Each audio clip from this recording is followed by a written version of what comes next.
Hi, my name's Darren Roy. I'm an assistant to Dr. Keith Jenkins in Servants of the Lord Ministries. Bonjour, je m'appelle Darren Roy, je suis l'assistant de Dr. Keith Jenkins à Servants of the Lord Ministries. Et cette semaine, j'ai eu l'impression qu'on devait te mettre au défi, toi et tout le monde, de vous tester et de voir si vous montrez les signes et les fruits de quelqu'un qui est dans la foi.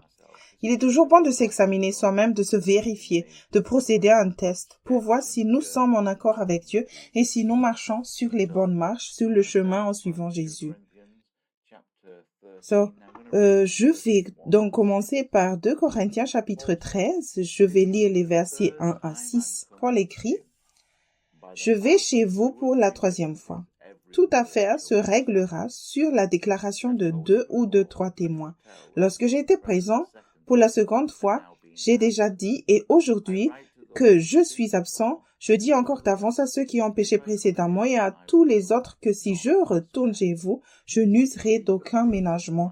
Puisque vous cherchez une preuve que Christ parle en moi, lui qui n'est pas faible à votre égard, mais qui est puissant parmi vous, car il a été crucifié à cause de sa faiblesse, mais il vit par la puissance de Dieu. Nous aussi, nous sommes faibles en lui, mais nous vivrons avec lui par la puissance de Dieu pour agir envers vous. Examinez-vous vous-même pour savoir si vous êtes dans la foi. Éprouvez-vous vous-même. Ne reconnaissez-vous pas que Jésus-Christ est en vous? À moins peut-être que vous ne soyez réprouvés. Mais j'espère que vous reconnaîtrez que nous ne sommes pas réprouvés. Ici, les Corinthiens ont donné du fil à retordre à l'apôtre Paul. Parfois, ils l'accusent d'être trop doux, d'autres fois, ils l'accusent d'être trop dur, mais il leur dit qu'au lieu de le mettre à l'épreuve, au lieu de voir comment il est et de le tester pour voir s'il est authentique ou non, il leur dit: « J'espère que vous savez que nous sommes authentiques, que nous marchons avec Dieu et que nous avons l'autorité apostolique. Mais examinez-vous vous-même au lieu de nous examiner. Nous ne sommes pas à l'épreuve. Vous devez vous examiner vous-même pour voir si vous êtes dans la foi, si vous en avez les fruits, pour voir si vous progressez comme il faut. » L'apôtre Paul a donc retourné la situation contre eux. C'est comme: « Ne me regardez pas, regardez-vous vous-même. » Nous avons trop de temps nous n'aurions pas dû. Nous n'avons pas assez de temps pour nous amuser à regarder les autres et à les juger et à dire ce genre de choses. Nous voyons que l'apôtre Paul, dans les versets suivants, si vous avez une Bible King James, dit que Paul préfère la douceur. Bien sûr, il préfère la douceur. Un serviteur du Seigneur doit être doux. L'apôtre Paul préférerait la douceur, mais il pouvait être dur et fort aussi. Et c'est ce qu'il disait: « Quand je reviendrai, ceux qui ne se sont pas repentis, ceux qui ont péché, je ne les épargnerai pas. » Maintenant, il préfère une autre façon de faire. Il préfère qu'ils se mettent en ordre et qu'ils mettent leur vie en ordre. Et alors, il pourrait être doux avec eux, parce que tu peux regarder une certaine personne dans ta vie ou un certain prédicateur et tu trouves qu'ils sont un peu durs. Cela dépend peut-être de toi et du fait que tu dois d'abord t'examiner pour voir si tu es dans la foi. Ce n'est pas une question de pointer quelqu'un d'autre du doigt, mais chacun d'entre nous a la responsabilité de s'assurer qu'il fasse ce qu'il doit faire. Amen. Maintenant, il est vrai que la douceur est la norme, que le serviteur du Seigneur doit être doux. Il est vrai que c'est ainsi que nous devrions vivre et que nous devrions corriger les gens. Mais l'apôtre Paul dit ici que la vérité est une option, que la dureté, est une option, même si ce n'est pas celle qu'il préfère. Amen. Pour nous examiner nous-mêmes et voir si nous sommes dans la foi, nous allons parcourir le livre de 1 Jean, le premier lettre de Jean. Nous allons le parcourir et examiner certains signes et certaines épreuves que quelqu'un aurait s'il était dans la foi. Et chacun d'entre nous peut alors regarder sa propre vie et se regarder dans le miroir et voir si nous avons ces choses-là et si nous faisons ces choses, parce que Jean explique très clairement à quoi devrait ressembler la vie chrétienne, et je veux juste passer en revue certaines choses pour décrire à quoi votre vie devrait ressembler si vous marchez vraiment avec Jésus. Amen. Lisons donc un passage de 1 Jean en commençant par le verset 1. Il dit: « Ce qui était dès le commencement, ce que nous avons entendu, ce que nous avons vu de nos yeux, ce que nous avons contemplé et que nos mains ont touché concernant la parole de vie, car la vie a été manifestée et nous l'avons vue et nous lui rendons témoignage et nous vous annonçons la vie éternelle qui était auprès du Père et qui nous a été manifestée. Ce que nous avons vu et entendu, nous vous l'annonçons à vous aussi, afin que vous soyez en communion avec nous. Or, notre communion est avec le Père et avec son Fils Jésus-Christ. Et nous écrivons ces choses afin que notre joie soit parfaite. Tout d'abord, les choses qui doivent être transmises, les choses que Jean transmet ici sont des choses qu'il a goûtées et manipulées, des choses qu'il a vues, des choses qu'il a regardées, des choses qu'il a expérimentées. Il ne transmet pas de théories, il ne transmet pas de bonnes idées, il transmet des choses qu'il a vraiment expérimentées, qu'il a vraiment vécues. Et Servants of the Lord Ministries ont pour mission de transmettre des choses qui ont été goûtées, vécues, éprouvées, vécues dans une vraie relation. Des choses qui fonctionnent, pas seulement des théories, mais des choses qui ont été testées, des choses qui fonctionnent vraiment. Il y a tellement de théories éditées, mais chacun d'entre nous ne devront transmettre que ce qui a réellement fonctionné, ce qui est passé par nous, ce qui a été appliqué à notre propre vie avant de le transmettre à d'autres personnes, et nous nous assurons que cela a été testé. Ce que nous savons grâce au livre de Joseph Hitchcock et à ses ressources, c'est que ces choses ont été testées dans toutes sortes de conditions et que sa relation avec Dieu est restée ferme. Et il a transmis ses clés dans ses livres pour aider les gens afin que nous ne mettions pas autant de temps que lui pour arriver à Dieu. C'est un vrai cadeau. Donc, lui aussi a transmis des choses qu'il a goûtées, manipulées ou des choses qu'il a vécues, vues et expérimentées. Et nous devrons tous nous assurer que nous faisons cela, que nous expérimentons des choses, que nous ne devenons pas seulement des auditeurs, mais des praticiens de la parole. Amen.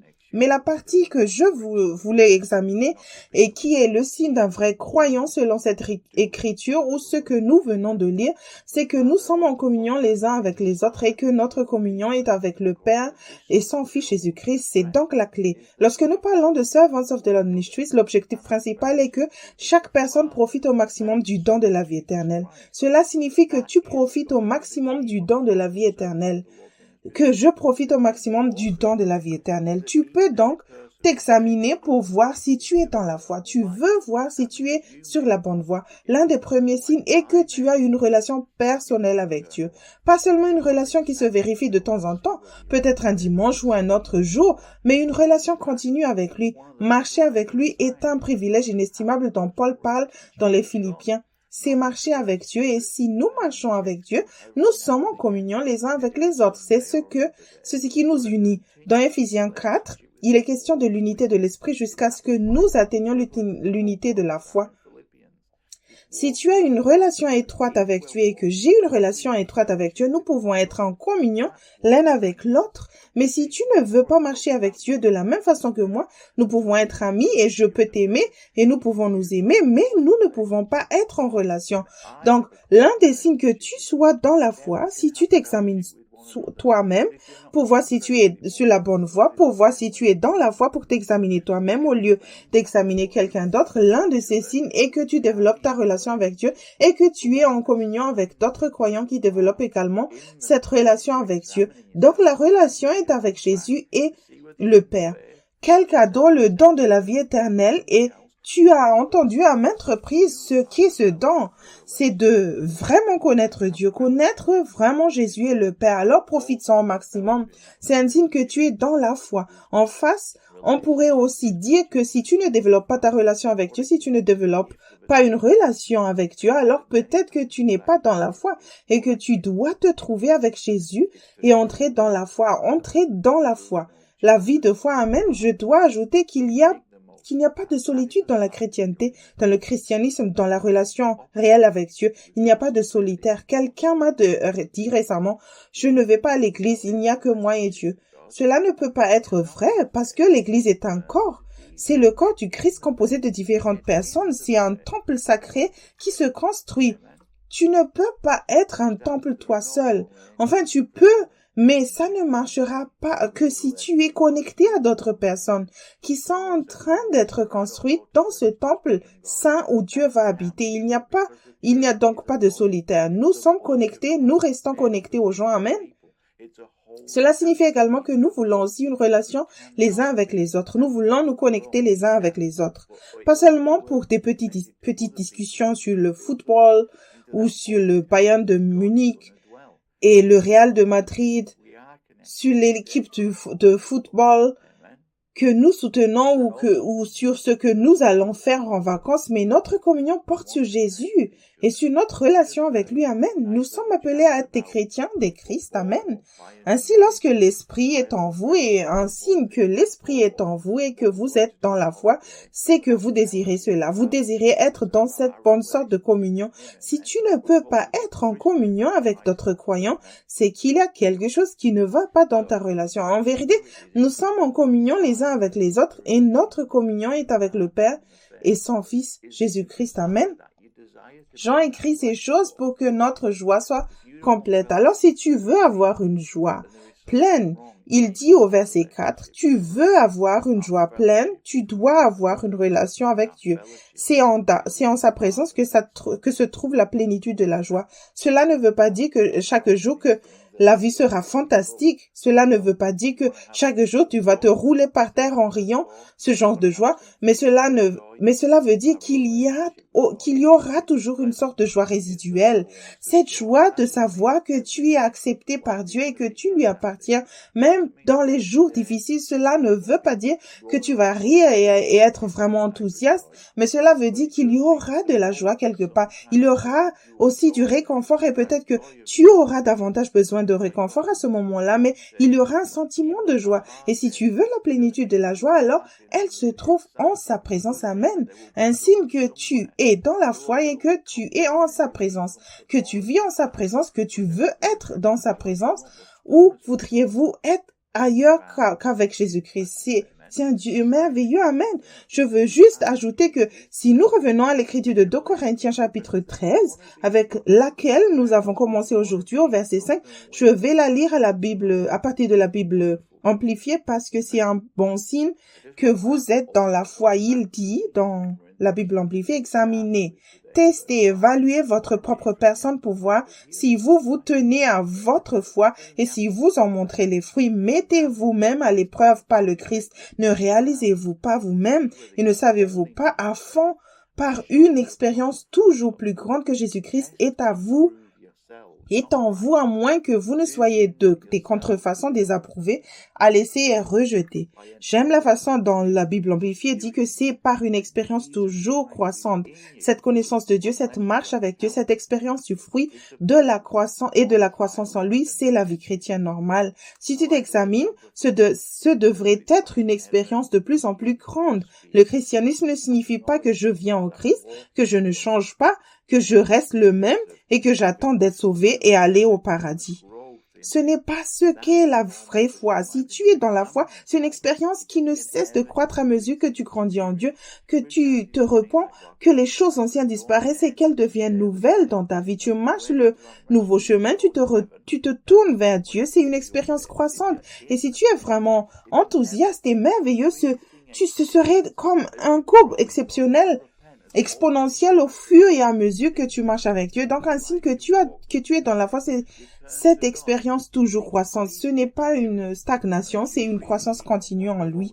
Revenons à 1 Jean alors. 1 Jean, chapitre 1, versets 5 à 7. La nouvelle que nous avons apprise de lui et que nous vous annonçons, c'est que Dieu est lumière et qu'il n'y a point en lui de ténèbres. Si nous disons que nous sommes en communion avec lui et que nous marchons dans les ténèbres, nous mentons et nous ne pratiquons pas la vérité. Mais si nous marchons dans la lumière, comme il est lui-même dans la lumière, nous sommes mutuellement en communion et le sang de Jésus, son Fils, nous purifie de tout péché. Donc, un autre signe que tu es dans la foi, c'est que tu marches dans la lumière. Nous sommes appelés à être des enfants de la lumière, des enfants du jour, pas de la nuit, pas des ténèbres. Nous sommes appelés à être des enfants de la lumière. Nous devons sortir des ténèbres pour entrer dans la merveilleuse lumière. Dans 1 Pierre, chapitre 2, verset 9, dans la Bible amplifiée, il est dit: vous êtes une race élue, un sacerdoce royal, une nation dévouée, un peuple spécial que Dieu s'est acquis, afin que vous puissiez mettre en valeur les actions merveilleuses et afficher les vertus et les perfections de celui qui vous a appelé des ténèbres à son admirable lumière. Si tu te caches dans les ténèbres, tu es un menteur, selon 1 Jean. Si tu te caches de Dieu, si tu couvres ton péché en essayant de le cacher, en essayant de ne pas être exposé, alors tu es un menteur. Tu ne peux pas dire que tu es en communion avec Dieu. Tu ne peux pas dire que tu marches avec lui. Si tu dis que tu es en communion avec lui et que tu marches dans les ténèbres, nous mentons et ne pratiquons pas la vérité. Qu'est-ce que cela signifie? Cela signifie que lorsque tu marches dans cette ouverture, où les choses peuvent facilement être exposées parce que tu veux qu'elles soient exposées afin que tu puisses changer et te repentir et devenir qui tu es censé être, afin que quelque chose puisse passer et que tu puisses devenir plus semblable à Jésus. Si tu as marché dans la lumière, cela ne te dérange pas que les choses soient exposées parce que c'est un avantage, c'est un don. Il est écrit: le sang de Jésus-Christ, son Fils, nous purifie de tout péché. Il est dit dans 1 Jean chapitre 1 verset 7, le sang de Jésus-Christ, son Fils, nous purifie de tout péché. Comment cela se fait-il? Parce que lorsque tu marches dans la lumière et que des choses sont exposées, tu peux les confesser, les faire pardonner. Mais si tu les caches et les gardes dans les ténèbres, tu n'auras jamais vraiment ce pardon. Ce pardon et cette purification continue qui viennent de Dieu, de Jésus. C'est d'avoir les mains en l'air. C'est d'avoir les mains en l'air dans l'abondant et de lui permettre d'exposer ce qui doit l'être.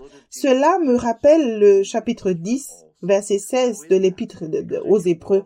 La correction devrait être Hébreux 4, versets 15 et 16, on peut dire ceci: car nous n'avons pas un souverain, sacrificateur qui ne puisse compatir à nos faiblesses. Au contraire, il a été tenté comme nous en toutes choses, sans commettre de péché. Approchons-nous donc avec assurance du trône de la grâce, afin d'obtenir miséricorde et de trouver grâce pour être secourus dans nos besoins.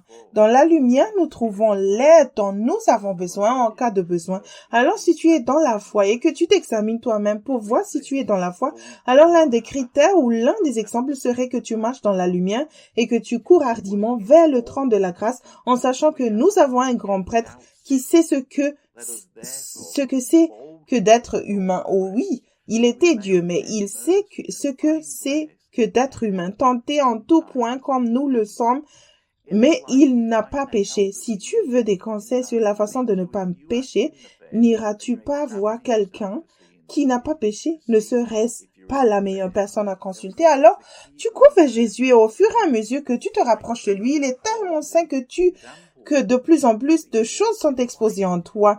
Et tu es un peu comme soumis à une radiographie, tu peux voir à travers et voir des choses cachées qui étaient dans les ténèbres, mais tu marches vers lui, près de celui qui est la lumière, et les choses sont exposées. Mais c'est une bonne chose parce que tu te trouves là grâce à l'aide dont tu as besoin quand tu en as besoin au bon moment, mais tu trouves aussi le pardon. Donc si tu es dans la foi et que tu t'examines toi-même, alors vois et teste et vérifie si tu marches dans la lumière et si tu es ouvert à ce que les choses soient exposées. Le fait d'avoir été convaincu et d'avoir les choses exposées est une bénédiction, c'est un don.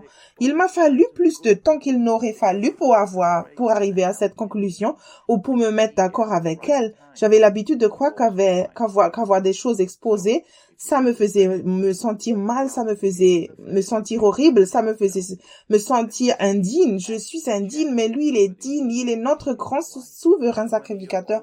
Alors je me précipite vers lui. Si je pêche, je le confesse. Marche dans la lumière. Si c'est ce que je fais, alors que ce soit exposé, amen, parce que c'est saint. C'est un signe que tu es dans la foi. Alors continue à courir vers lui. La vraie crainte de Dieu, c'est celle qui est correcte, c'est la crainte d'être loin de lui. La crainte de Dieu n'est pas une crainte qui dit que je ne veux pas être près de lui, il est trop effrayant, il est trop puissant, il est juge, il est le juge à venir et le roi des rois. Ce n'est pas le bon type de peur, de crainte. Tu devrais avoir ce respect, tu devrais avoir cette révérence, mais tu devrais avoir plus de révérence, plus de respect et plus de peur de t'éloigner de lui. Tu devrais courir vers lui. La peur devrait être, je ne veux pas être loin de Jésus. C'est ce qui me retient, c'est ce que je crains. Je crains d'être loin de lui, alors je vais courir hardiment vers le trône de la grâce. Je vais confesser mon péché, je veux qu'il soit exposé. Amen.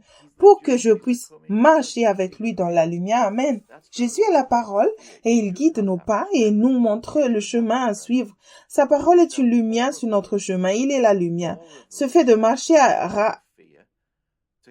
avec lui est un signe que tu es dans la foi. Mais si tu n'es pas dans la lumière et que tu ne permets pas que les choses soient exposées, tu n'es pas dans la foi. Si un voyage continue, verset 7, où il est dit que le sang, nous sommes en communion les uns avec les autres, alors que nous marchons dans la lumière et que le sang de Jésus-Christ, son Fils, nous purifie de tout péché. Ce mot purifie est un terme continu, c'est un texte présent continu, un mot qui signifie qu'il continue à nous purifier pendant que nous marchons avec lui et qu'il continue à nous purifier parce que nous sommes dans un processus, dans un voyage de sanctification qui devient plus semblable à lui. Nous ne sommes normalement pas parfaits du jour au lendemain, mais tu peux rester proche de lui et uni à lui. Si lorsqu'il expose quelque chose, tu lui permets de s'en occuper et que tu es d'accord avec lui. Dieu, tu as raison, j'ai tort, je te demande pardon, je me réponds, je change, je me tourne. Et tu peux avoir cette purification continue qui vient en marchant avec lui. C'est un sentiment merveilleux, ce sentiment continue d'être purifié en accord avec lui. C'est donc un signe que tu es dans la foi. Trop de gens esquivent le médicament dont ils ont réellement besoin. Le médicament dont tu as besoin vient de Jésus-Christ. C'est le pardon de Jésus. Une fois, ma femme et moi, nous occupions d'un enfant qui avait une maladie qui le rendait très douloureux et qui le faisait très mal et fatigué. Et qui avait besoin de médicaments. Et l'enfant ne voulait pas prendre le médicament. Non, il criait, donnait des coups de pied.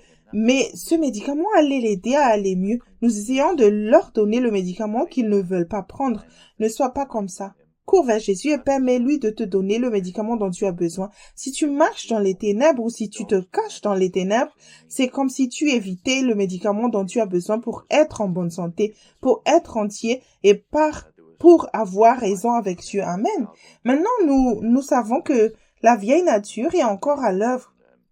Nous savons que la vieille nature nous affecte encore, mais nous travaillons à notre salut avec crainte et tremblement et nous tuons la vieille nature aussi vite que possible, mais nous la tuons en marchant en communion avec lui. Amen. Continuons.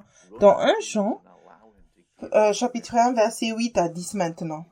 Si nous disons que nous n'avons pas de péché, nous nous séduisons nous-mêmes et la vérité n'est point en nous.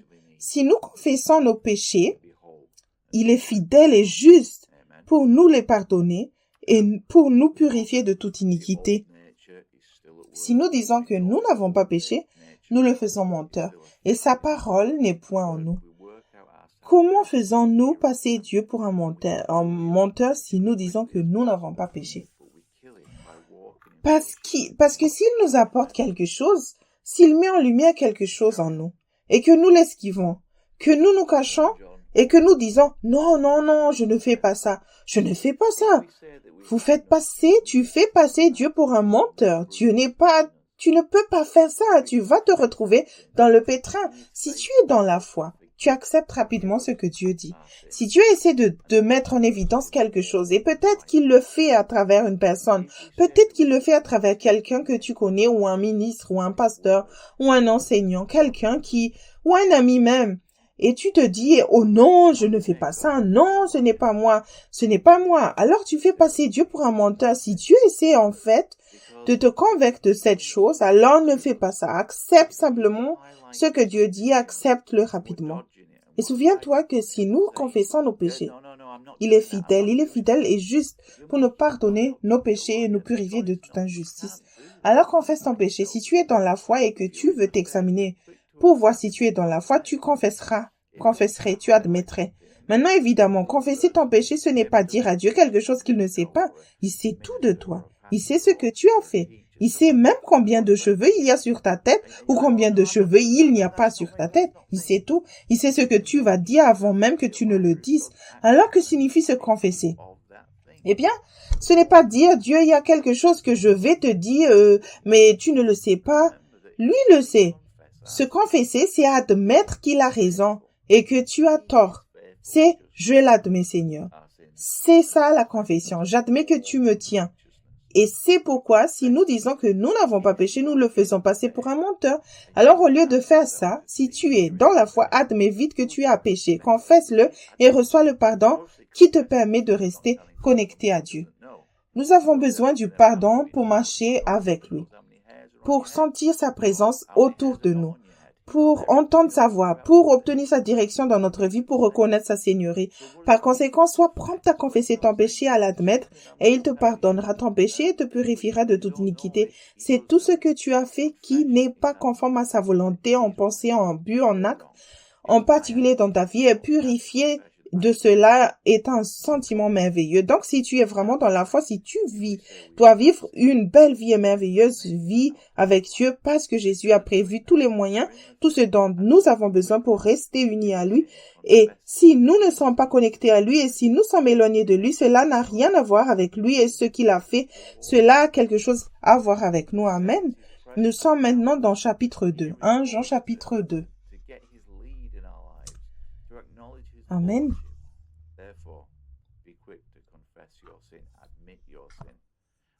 Mes petits enfants, je vous écris ces choses afin que vous ne péchiez point. Wow. Et si quelqu'un a péché, nous avons un avocat auprès du Père Jésus-Christ le juste. Il écrit ces choses pour que nous n'ayons pas à pécher. Oui, verset 2, il est lui-même une victime expiatoire pour nos péchés, non seulement pour les nôtres, mais aussi pour ceux du monde entier. Si nous péchons, alors il écrit, Jean écrit ces choses pour que nous ne péchons pas, pour que nous ne péchions pas. Et c'est l'idée. Nous ne faisons pas exprès de pécher. Si tu es dans la foi, tu ne fais pas exprès de pécher et de faire le mal, d'aller contre Dieu, d'être rebelle. Si tu es dans la foi, tu marches avec Dieu et tu veux faire ce qu'il faut. Mais si tu pèches, si peut-être pour une raison ou pour une autre, et tu le fais à un moment donné, mais si tu pèches, alors nous avons un avocat. Et quand je pense à un avocat, je pense toujours à un auxiliaire juridique, tu sais, comme un avocat ou un procureur, quelqu'un qui te représente au tribunal. Et Jésus est notre avocat. Si je devais aller au tribunal, j'espère que cela n'arrivera jamais, mais si je devais aller au tribunal, je voudrais un bon avocat, quelqu'un qui va me conseiller et me dire ce qu'il faut faire. Et parce qu'il est expérimenté et bien informé que c'est un professionnel et qu'il sait de quoi il parle, qu'il a étudié et appris, je vais suivre ses conseils et faire ce qu'il dit parce que je ne sais pas comment fonctionne le système judiciaire ou le système de justice. Mais nous avons un avocat auprès du Père et il s'agit de Jésus-Christ le juste. Ainsi, Jésus sait littéralement ce qu'il faut faire. C'est comme un juriste ou un avocat personnel qui, si tu es américain, il est comme notre avocat personnel. Écoute-le, demande-lui conseil.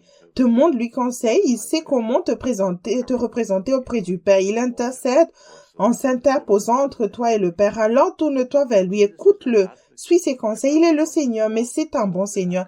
Alors si tu pèches, tourne-toi vers Jésus et vois ce qu'il te dit de faire pour changer les circonstances. Tu vois, si je devais aller au tribunal et que je ne voulais pas changer, le juge serait assez sévère avec moi, disant que je fais quelque chose de vraiment mal, que je n'ai aucun signe de contrition et que je ne suis pas désolé. Alors le juge va me traiter sévèrement et Jésus sait que c'est ainsi que le Père va me traiter.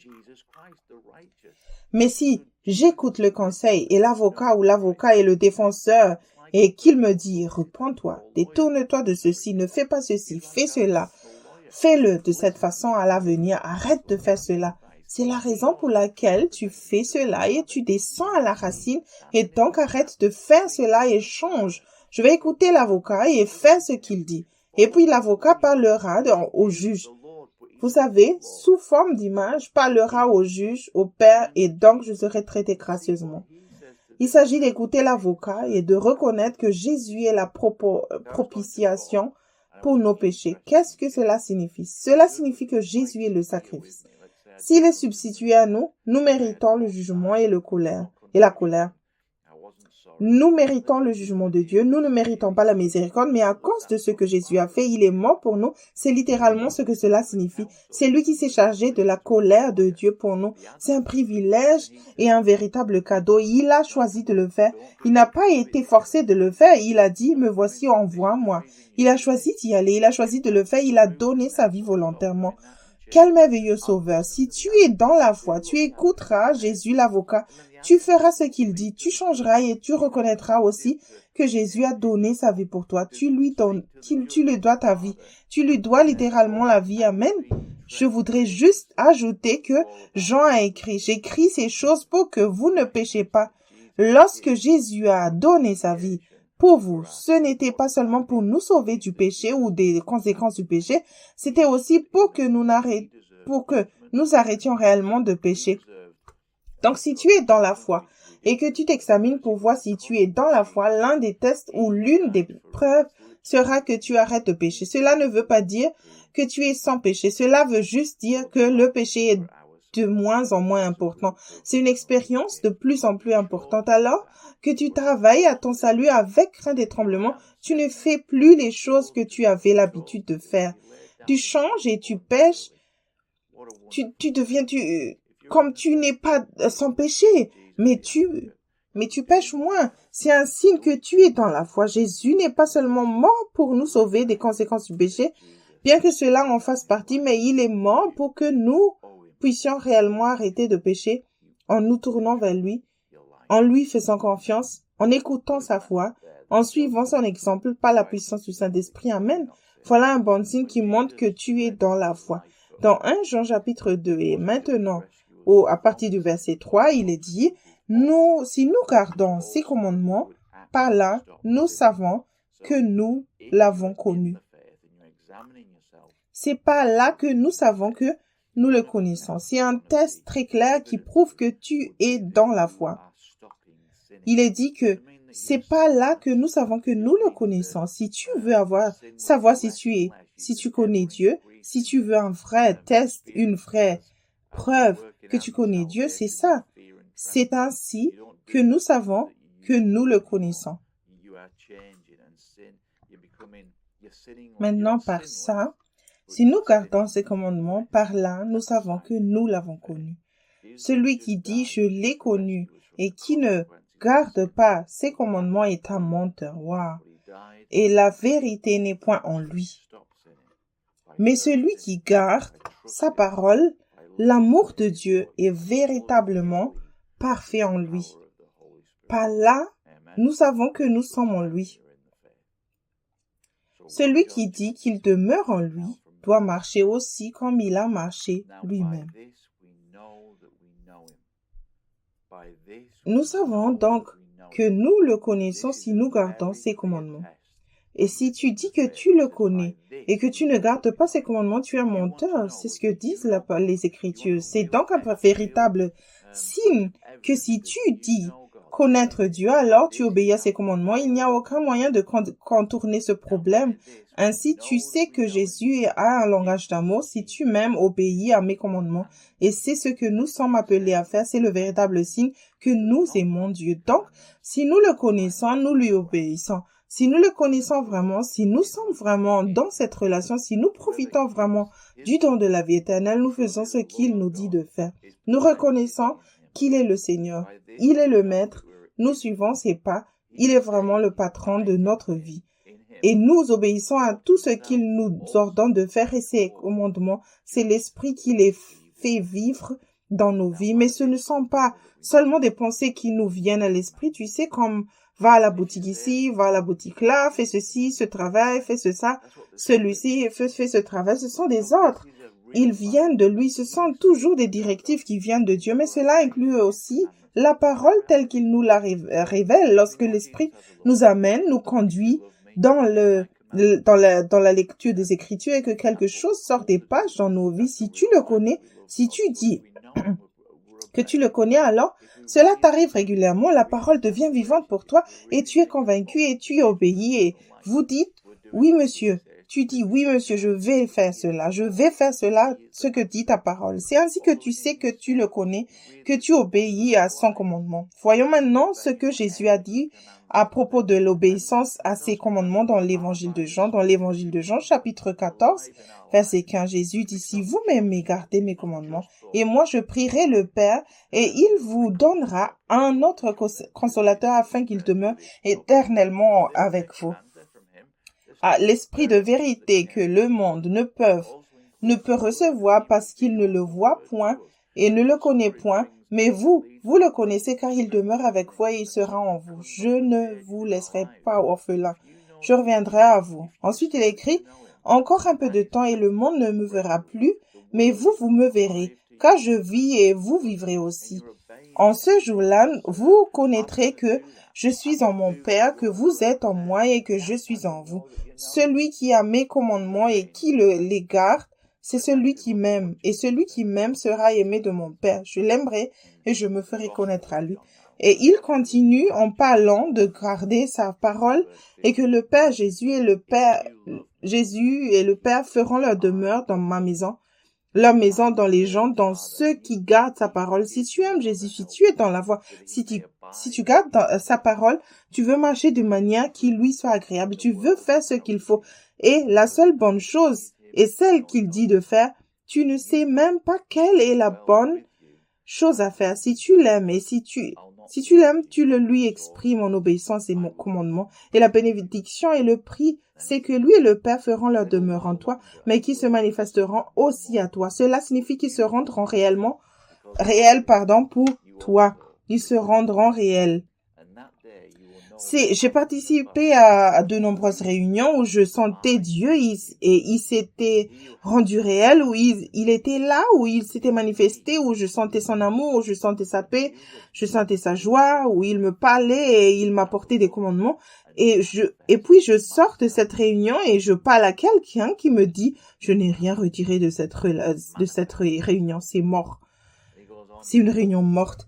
Eh bien, nous devons être sur des planètes différentes. Oui, bien je reçois ce dont Jésus a dit qu'il se manifesterait à moi. Si tu veux que Jésus se manifeste à toi, alors tu dois te montrer fidèle à lui et tu montres que tu l'aimes en obéissant à ses ordres. Je ne crois pas que de signes et preuves plus claires que tu sois dans la foi autre que le fait d'obéir à ses commandements. Amen. Et quel don que de voir Jésus se manifester. Certaines personnes disent, je ne sens pas Dieu, je ne me sens pas proche de Dieu. Eh bien, il peut y avoir plusieurs raisons à cela, notamment la confession du péché. Peut-être que tu te caches dans l'obscurité et que tu ne marches pas dans la lumière, mais aussi tu dois peut-être obéir à ses commandements. Peut-être qu'il y a des commandements qu'il t'a dit et qu'il t'a déjà donné et auxquels tu n'as pas encore obéi et Jésus ne va pas t'en donner un nouveau tant que tu n'auras pas obéi au dernier, peut-être. Donc, s'il a essayé d'attirer ton attention sur certaines choses et d'en souligner d'autres, mais que tu y as résisté, peut-être que tu ne te sens pas proche de Dieu. Mais la solution est de dire, Jésus, je veux t'aimer. Je sais que tu as essayé de me parler de ce certain problème et que je l'ai esquivé et je sais que tu veux que je fasse quelque chose et que tu m'as donné un ordre, je vais le faire. Je vais te montrer que je t'aime. Et si je continue à obéir à ses commandements et à lui montrer que tu l'aimes, lui et le Père viendront vivre en toi, se manifesteront à toi. Il n'y a aucun moyen d'y échapper. Jésus n'invente rien. S'il dit que c'est ce que tu auras, c'est ce que tu auras. S'il dit que c'est ce que tu dois faire pour obtenir cette chose, c'est ce que tu dois faire, obéir à ses ordres. Montre-lui que tu l'aimes et lui et le Père feront leur demeure en toi. Amen, amen. Ainsi, en Jean chapitre 2, verset 6, nous l'avons lu tout à l'heure, il est dit, celui qui dit qu'il demeure en lui doit marcher aussi comme il a marché lui-même. Nous venons de voir ce que signifie dire que tu le connais. Si quelqu'un dit qu'il le connaît, c'est ce qu'il fait. Jean dit maintenant que si quelqu'un dit qu'il demeure en lui, alors si tu demeures en Dieu et que tu veux voir si tu demeures dans la vigne et si tu demeures en Jésus, voici le test. Celui qui dit qu'il demeure en lui doit marcher aussi comme il a marché lui-même. Donc, si tu demeures en Jésus, tu marches comme il a marché. C'est la preuve. Si tu es en Jésus, tu vas faire ce que Jésus a fait ou faire ce que Jésus fait en toi et au travers de toi. Ainsi, quiconque affirme demeurer en Jésus marche comme Jésus a marché. Alors, est-ce que tu marches comme Jésus a marché? Et à quoi ressemble-t-il? À quoi cela ressemble-t-il? Eh bien, je vais me référer aux Philippiens, chapitre 2, et je vais commencer par le verset 5. Il est écrit, « Ayant en vous les sentiments qui étaient en Jésus-Christ, lequel, existant en forme de Dieu, n'a point regardé comme une proie à arracher d'être égal avec Dieu, mais s'être dépouillé lui-même en prenant une forme de serviteur, en devenant semblable aux hommes et ayant paru comme un simple homme. Il s'est humilié lui-même, se rendant obéissant jusqu'à la mort, même jusqu'à la mort de la croix.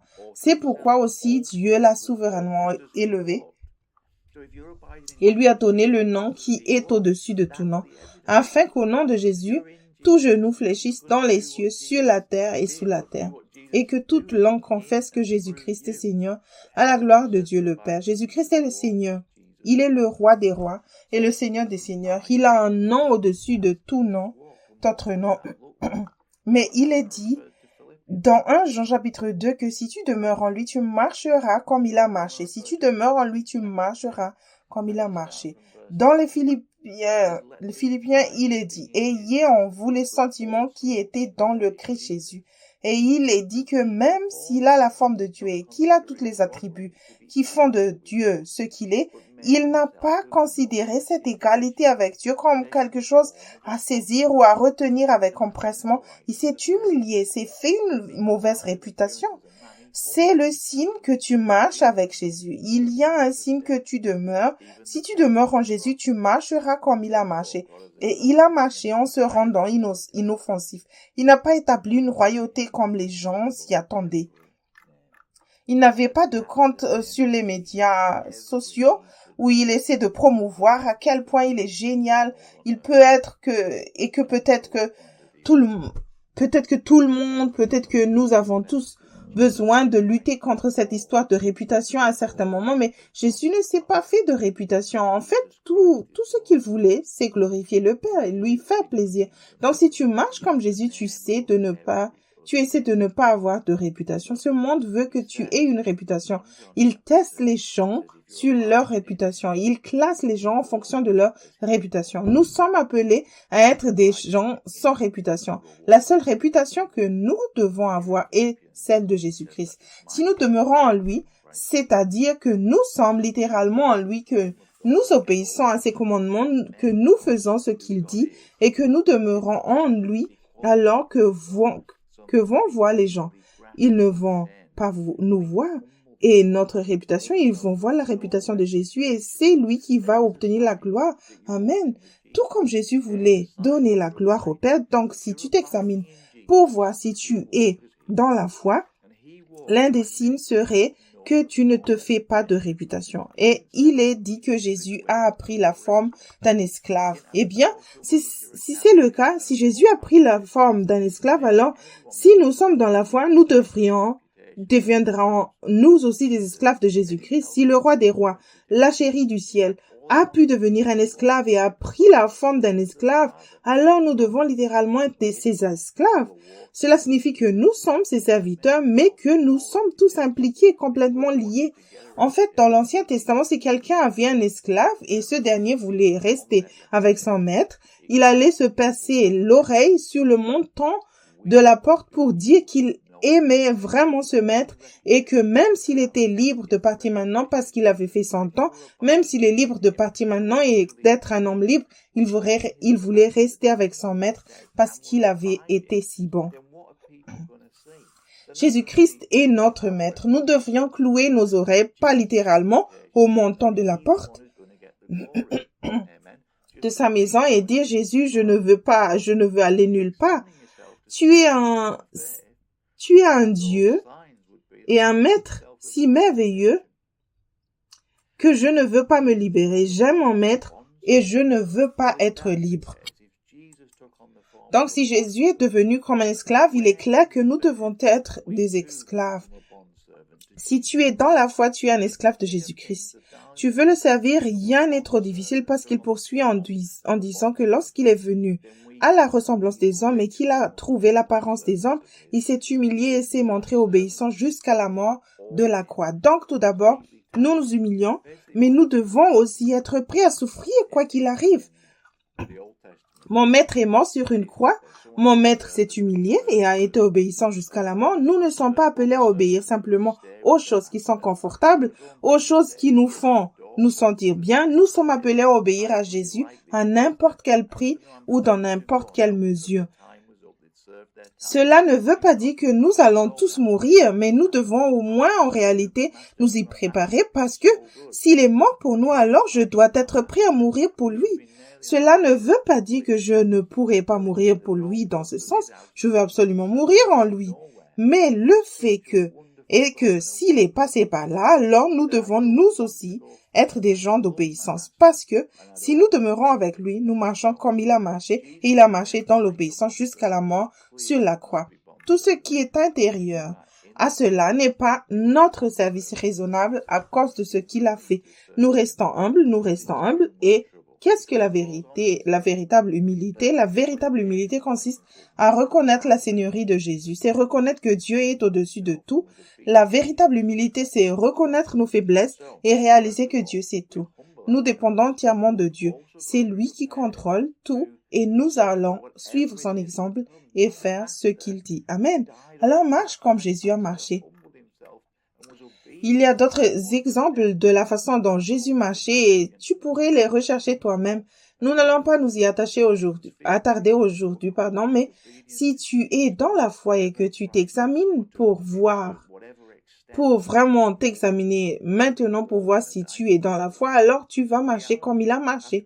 Tu vas demeurer en lui, tu seras humble, tu seras obéissant à tout prix, tu vas obéir à ses commandements, tu n'auras pas de réputation.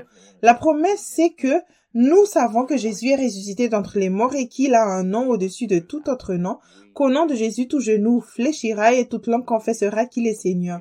Nous le savons.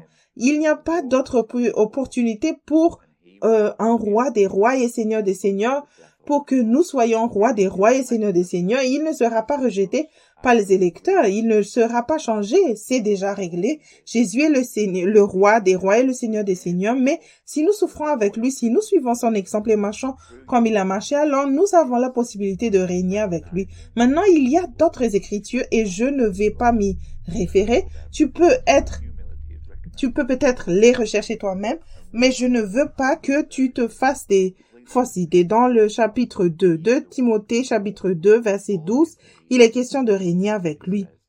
Et dans Apocalypse 2, versets 26 et 27, Apocalypse 3, versets 9 à 21, il y a des exemples étonnants de choses qui pourraient être devant nous si nous sommes obéissants à Jésus et marchons dans l'humilité et l'obéissance maintenant. Et cela inclut de régner avec lui, cela inclut de s'asseoir sur son trône. Cela ne veut pas dire que nous sommes maintenant le roi des rois et le seigneur des seigneurs. Cela signifie simplement qu'il nous permet, qu'il nous autorise à partager cette domination. Mais c'est toujours lui qui sera le patron. Il sera toujours le maître. Donc le prix, c'est que les récompenses qui nous attendent sont absolument incroyables. Mais la plus grande récompense, c'est de marcher avec Jésus pour le connaître. Le privilège inestimable de pouvoir le connaître, c'est la plus grande récompense. Mais il y a des récompenses à venir. Et si tu veux ces récompenses, tu dois faire ce que la Bible dit que tu dois faire pour obtenir ces récompenses. Ce qui signifie que si tu veux régner avec lui, tu dois souffrir avec lui maintenant. Ça ne veut pas dire peut-être que ça ne veut pas dire la souffrance de tous les jours. Je ne sais pas. Peut-être que nous avons tous des marches différentes, mais cela ne signifie pas nécessairement une souffrance quotidienne. Cela signifie que tu es prêt à faire tout ce qu'il dit dans n'importe quelle circonstance donnée, sans aucune excuse, quel qu'en soit le prix. C'est le roi des rois que nous servons, Jésus-Christ. Ce n'est pas seulement un Dieu que nous visitons le dimanche. Il est tellement plus puissant, plus étonnant et plus puissant. Nous serions stupides de ne pas tenir compte de lui qui est de ne pas reconnaître que notre vie sur cette terre est courte. Nous voulons en tirer le meilleur parti maintenant pour l'amour de son nom en faisant ce qu'il nous dit de faire. Amen. L'éternité est une longue période, alors assurons-nous de faire ce qu'il faut maintenant pour nous qualifier parce qu'il a pour nous dans le futur. Comme je l'ai dit, nous ne faisons rien de tout cela juste pour obtenir des récompenses et pour obtenir ces choses de Dieu. En fait, nous le servons parce que nous l'aimons, nous lui obéissons parce que nous l'aimons, mais il y a vraiment des récompenses qui ne sont pas de ce monde. Amen. Revenons à 1 Jean chapitre 2. Nous sommes au verset 7 du chapitre 2 de 1 Jean. Il est écrit: Bien-aimés, ce n'est pas un commandement nouveau que je vous écris, mais un commandement ancien que vous avez eu dès le commencement. Ce commandement ancien, c'est la parole que vous avez entendue. Maintenant, l'ancien commandement, quel est l'ancien commandement? Nous connaissons le vieux commandement. Aime le Seigneur ton Dieu de tout ton cœur, de toute ton âme, de tout ton esprit, de toute ta force, et aime ton prochain comme toi-même. C'est l'ancien commandement. Il remonte à des temps immémoriaux, il date du début. Il s'agit d'aimer le Seigneur de ton cœur, ton Dieu de tout ton cœur, de toute ton âme, de tout ton esprit et de toute ta force, et d'aimer ton prochain comme toi-même. C'est l'Ancien Testament, c'est l'Ancien Commandement. Et nous sommes appelés à être des gens qui aiment Dieu, qui aiment aimer Dieu et aimer les gens, aimer nos voisins comme nous-mêmes. Mais Jésus nous a donné un nouveau commandement, et ce nouveau commandement est différent de l'ancien. J'en dis toutefois, c'est un commandement nouveau que je vous écris, ce qui est vraiment en lui et en vous. Car les ténèbres se dissipent et les lumières véritables paraissent déjà. Quel est le nouveau commandement? Le nouveau commandement consiste à s'aimer les uns les autres comme Jésus nous a aimés en sacrifiant sa vie et en déposant son amour. Il s'agit de s'aimer les uns les autres comme Jésus nous a aimés. Voyons cela. Retourne dans l'évangile de Jean, chapitre 13, versets 33 à 35. Il est écrit: Mes petits enfants, je suis pour peu de temps encore avec vous. Vous me cherchez, et comme j'ai dit aux Juifs, vous ne pouvez venir où je vais, et je vous le dis aussi maintenant. Je vous donne un commandement nouveau. Aimez-vous les uns les autres, comme je vous ai aimé. Vous aussi aimez-vous les uns les autres. À ceux-ci, tous connaîtront que vous êtes mes disciples, si vous avez de l'amour les uns pour les autres. C'est le nouveau commandement que Jésus a donné. Il ne s'agit pas seulement d'aimer ton prochain comme toi-même. C'est un nouveau commandement qui consiste à s'aimer les uns les autres dans la communauté, les autres saints, ceux qui marchent avec Dieu. Il s'agit de s'aimer les uns les autres comme il nous a aimés.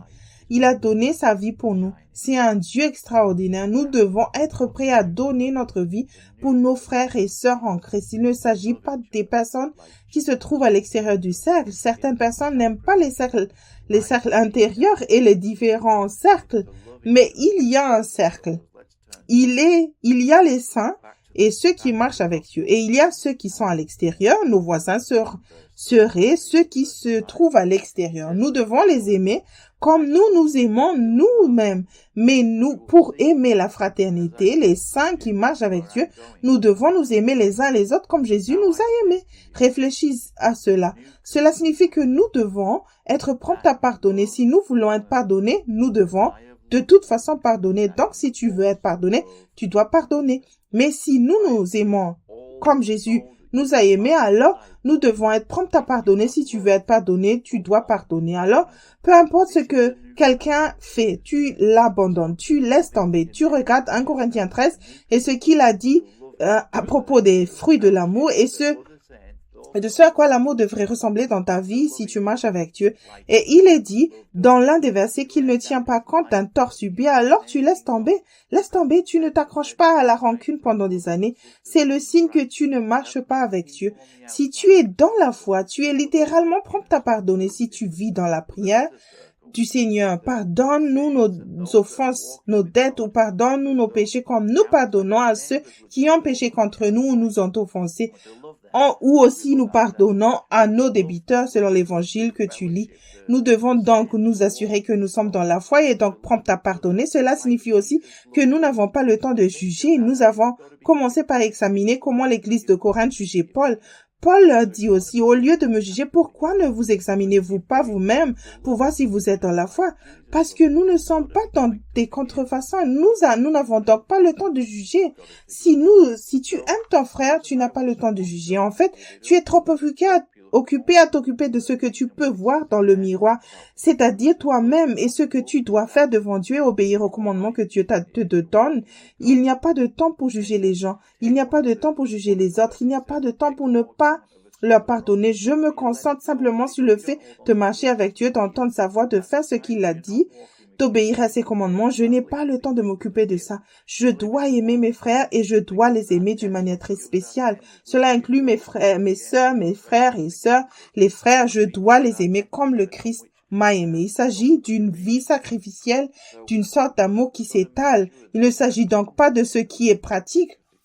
Si nous marchons comme Jésus et que nous suivons son exemple, alors nous devrions être des personnes qui donnent leur vie pour leurs amis, pour la communauté, pour les saints. Il ne s'agit pas seulement de, tu sais, j'entends certaines personnes, tu sais, se faire demander de faire quelque chose ou peut-être que Dieu les conduit à faire quelque chose et comment à s'en plaindre. Je n'arrive pas à croire que je dois faire ceci ou je dois faire ça ou je ne veux pas faire ça, je ne veux pas servir là-bas. Je ne veux pas.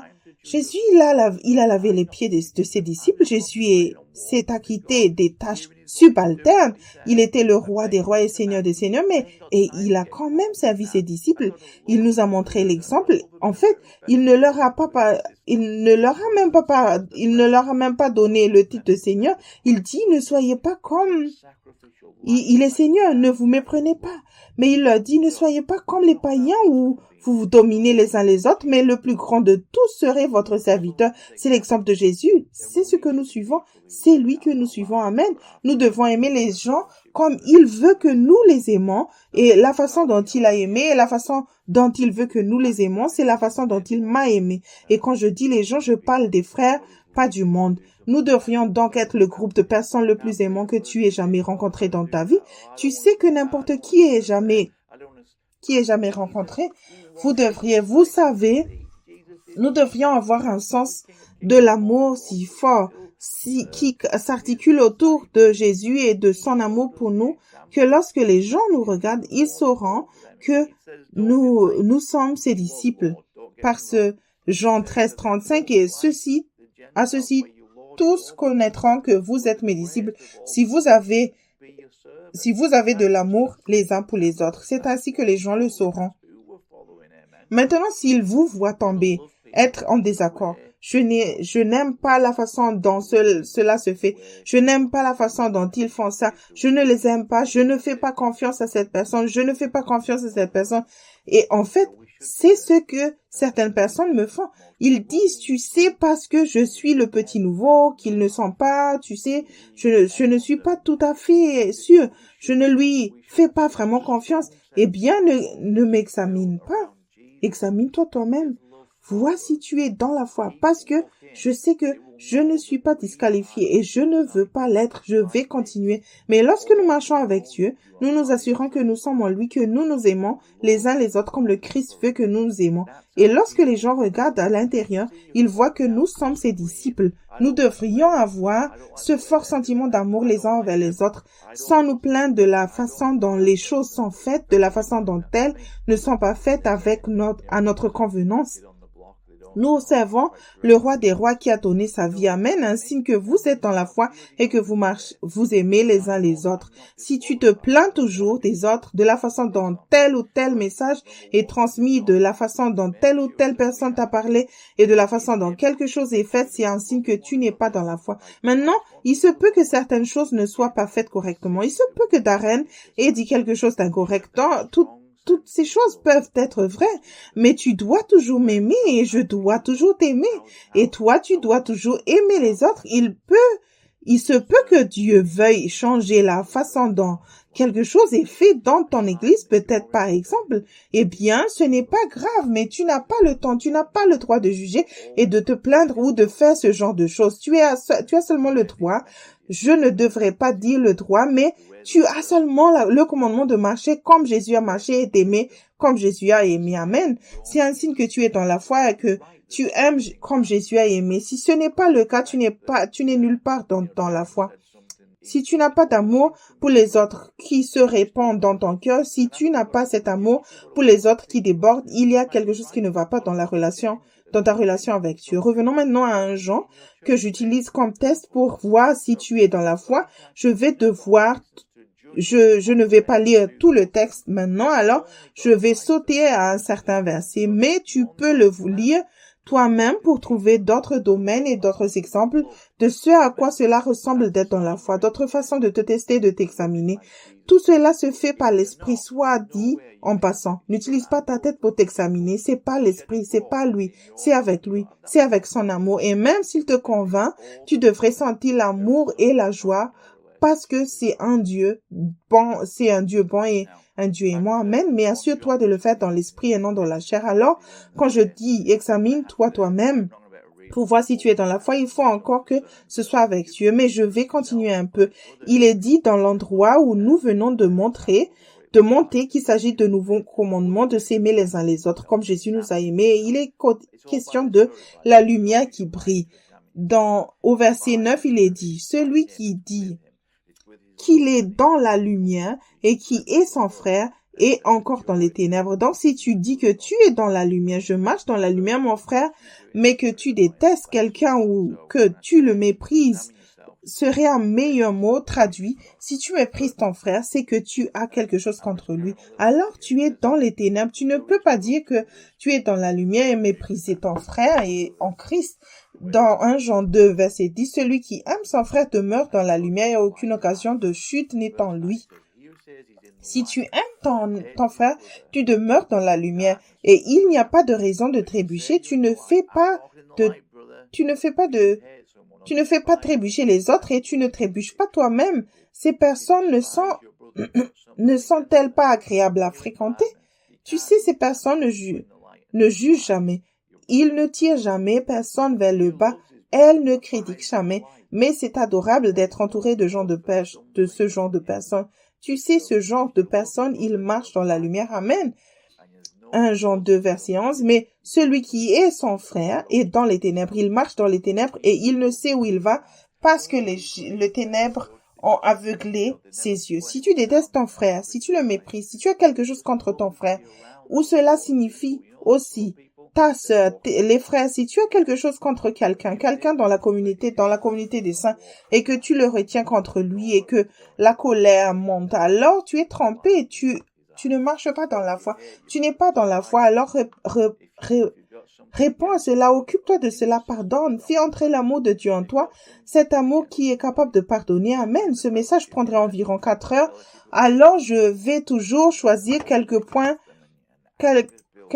clés et comme je l'ai dit, tu peux regarder 1 Jean en ton rythme pour parcourir d'autres choses. Donc, dans 1 Jean chapitre 20 maintenant, je vais juste passer au chapitre 20. Non, en fait, je vais aller jusqu'à 15. Il est écrit, n'aimez point le monde ni les choses qui sont dans le monde. Si quelqu'un aime le monde, l'amour du Père n'est point en lui.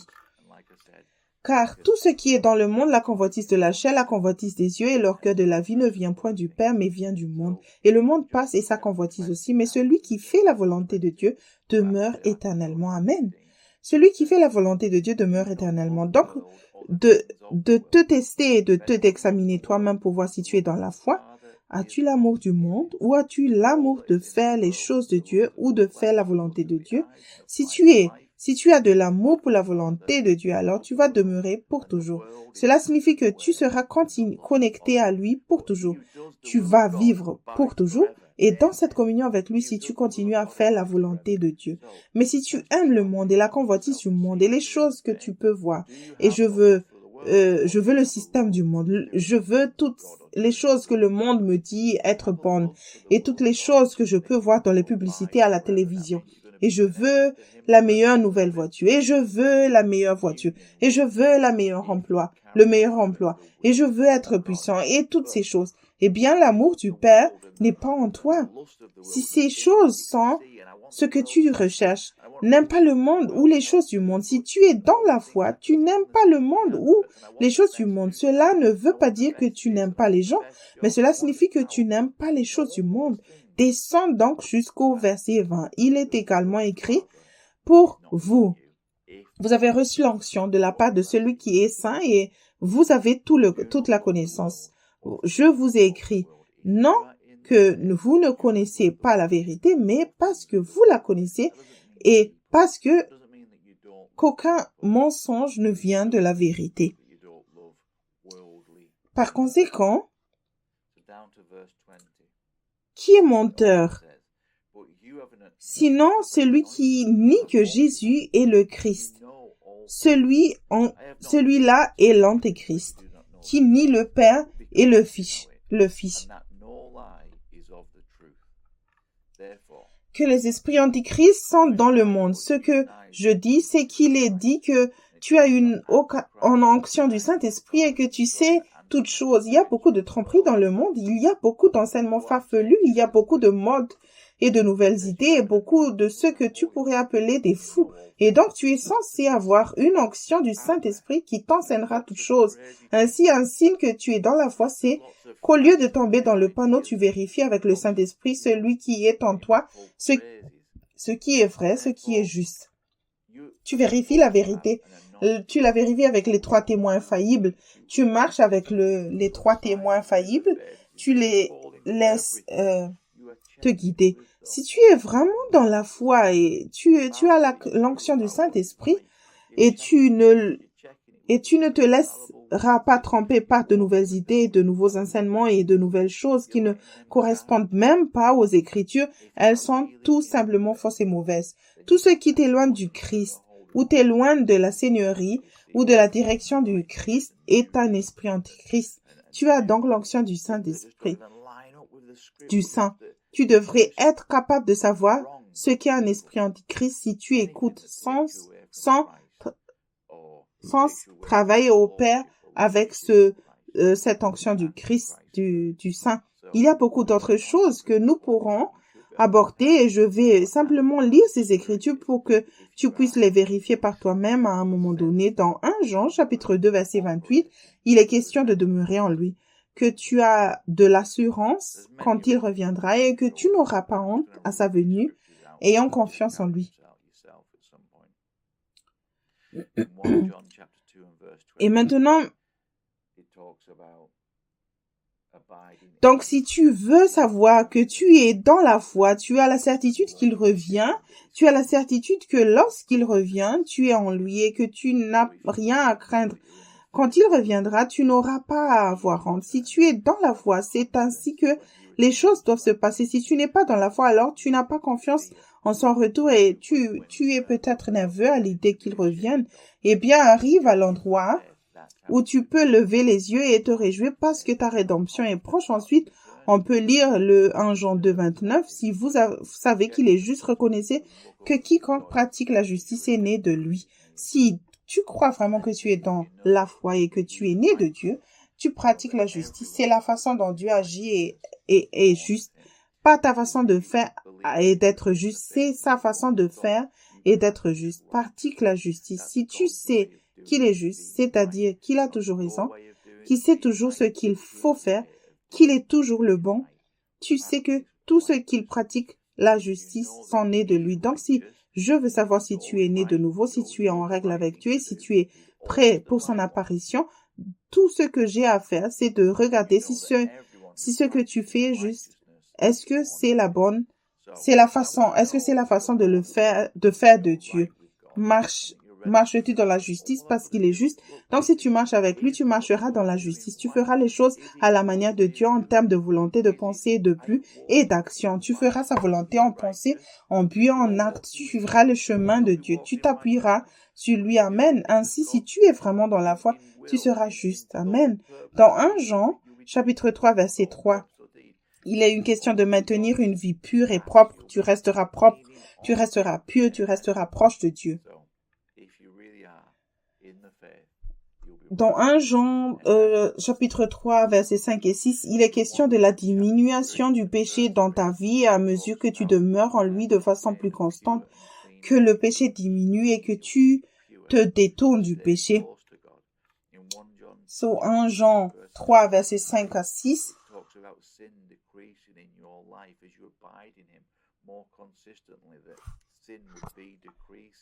Pour que vous aimiez concrètement vos frères, il est dit dans 1 Jean 3, versets 14 à 19. Que tu gardes la conscience tranquille, que tu remportes une victoire permanente dans ta marche chrétienne, c'est dans 1 Jean 5, verset 4. Et tu t'appuies sur les 3 témoins infaillibles dont nous avons déjà parlé, 1 Jean chapitre 5, verset 6 et 7. Que tu t'appuies sur Dieu pour conduire ta vie, alors examine-toi toi-même pour savoir si tu es dans la foi. Et pour terminer, je veux regarder une écriture que tout le monde connaît. Il s'agit de Jean 3, verset 16. Tous les chrétiens peuvent réciter cela par cœur, je pense, la plupart du temps, car Dieu a tant aimé le monde qu'il a donné son Fils unique, afin que quiconque croit en lui ne périsse point, mais qu'il ait la vie éternelle, ou la vie éternelle. Mais nous savons que la vie éternelle consiste à connaître Dieu et nous sommes appelés à être des personnes qui marchent avec Dieu. L'écriture dans Jean 3, verset 16 ne dit pas que Dieu a tant aimé le monde. La Bible amplifiée n'est pas correcte, elle n'a pas été traduite correctement. Il signifie pour Dieu de façon continue, de cette façon, pardon. Donc c'est un vieux mot anglais. Cela signifie pour Dieu de cette manière, de cette façon, à aimer le monde au point de donner son Fils unique afin que quiconque croit en lui ne se perde pas, mais ait la vie éternelle. Le mot croire ne signifie pas seulement que tu crois en une fois, en une décision. Il y a bien longtemps lors d'un service religieux. Ce mot croire est un texte continu présent. Nous ne l'avons pas en anglais. Peut-être que dans ta langue là, mais elle ne l'a pas en anglais. Cela signifie quelque chose que tu fais en ce moment même. Tu crois en lui, mais tu continues aussi à y croire. Il s'agit donc de croire et de continuer à croire. C'est ce que cela signifie, afin que quiconque croit et continue de croire en lui ne périsse pas, mais y est et continue d'avoir la vie éternelle, la vie éternelle. Si tu veux avoir continuellement la vie éternelle, tu dois continuer à croire, à faire confiance, à t'accrocher, à t'appuyer sur Jésus. Tu dois continuer à t'accrocher à lui. Et si la promesse est que si tu continues à t'accrocher à lui, alors tu continueras à avoir cette vie éternelle, ce sentiment de le connaître et de marcher avec lui, de profiter au maximum du privilège inestimable de marcher avec lui, avec Dieu. Amen. La raison pour laquelle je dis qu'il n'est pas dit que Dieu a tellement aimé le monde, c'est parce que les gens ont parfois une mauvaise impression. C'est comme si Dieu avait tellement aimé le monde, comme si Dieu est amour, il n'y a aucun doute là-dessus, Dieu est amour, mais il est aussi saint, il est aussi juste, et l'amour est sa plus grande caractéristique. C'est tout à fait vrai, mais cette écriture ne dit pas que Dieu a tellement aimé le monde comme il a tellement aimé le monde. En fait, il est dit que Dieu a aimé le monde de cette façon. De quelle manière l'a-t-il aimé? Eh bien, il fait le lien avec le verset précédent, n'est-ce pas? Évidemment, dans le verset 14. Et comme Moïse éleva le serpent dans le désert, il faut de même que le Fils de l'homme soit élevé, afin que quiconque croit en lui ait la vie éternelle. Ce mot croire signifie s'accrocher à, faire confiance à, se fier à, c'est continu, afin que quiconque croit en lui ne périsse pas, mais ait la vie éternelle. Ensuite, il est dit, car Dieu a tant aimé le monde. C'est ainsi que Dieu a aimé le monde, tout comme Moïse avec le bâton d'airain et le serpent d'airain dans le désert. Lorsque les gens étaient mordus par des serpents, ils regardaient ce serpent, ce bâton d'airain, et il était guéri et rétabli. Eh bien, nous nous tournons vers Jésus lorsque nous commettons une erreur, lorsque nous dérapons, lorsque nous manquons à nos devoirs, lorsque nous péchons. Nous avons un avocat, nous avons un grand prêtre, nous avons une aide très présente, nous avons un rédempteur qui pardonne. Nous nous tournons vers lui. Si tu es dans la foi, tu regarderas Jésus, tu regarderas la croix, tu regarderas ce qu'il a fait chaque fois que tu commettras une erreur, pour que tu puisses continuer à t'accrocher à lui et à lui faire confiance, à compter sur lui, à profiter au maximum du don de la vie éternelle. Amen. C'est ainsi que Dieu a aimé le monde à l'image de ce bâton. C'est écrit sur la croix. Donc fais-lui confiance, marcher avec lui, accroche-toi à lui. Si tu es dans la foi, c'est ce que tu feras. Ceci n'est qu'un bref aperçu de quelques domaines ou épreuves que tu es dans la foi. Examine-toi toi-même donc pour savoir si tu es dans la foi. Faites-le par l'esprit. Laisse Dieu te guider. Et s'il y a quelque chose que tu dois changer, change-le parce il est temps de le changer en ce moment même. Au moment où j'enregistre ceci, il y a du temps. Je ne sais pas combien de temps il reste, mais il est temps de le changer. Et notre Dieu veut que tu y arrives. Il veut que les gens ne périssent pas. Il veut que tout se répande. Donc, dans certaines des choses que j'ai partagées, si tu découvres que je ne fais pas ça, c'est peut-être que tu ne t'accroches pas à Jésus, peut-être que tu ne confesses pas tes péchés, peut-être que tu te caches dans l'obscurité ou peut-être que tu n'aimes pas ton frère et ta sœur, peut-être qu'il y a d'autres choses que tu fais. Si tu fais mal ces choses, alors fais demi-tour, tourne-toi vers Jésus et fais les choses à sa manière. Mais examine-toi toi-même pour voir si tu es dans la foi. Amen.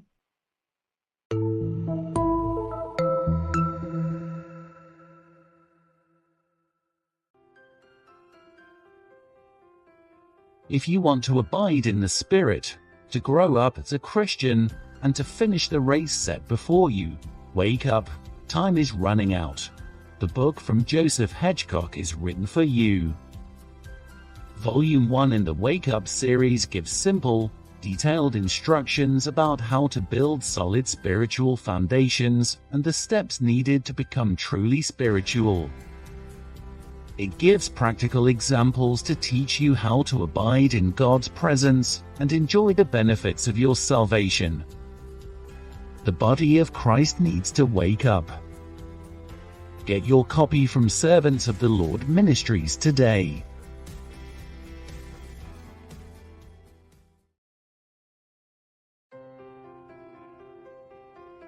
Imagine being a prisoner when there's actually a way to freedom. Instead of staying in your prison, why not discover God's way of escape? The Gilded Prison by Joseph Hedgecock is a book for those who want to walk with God, for those who want to be free and have no intention of being deceived.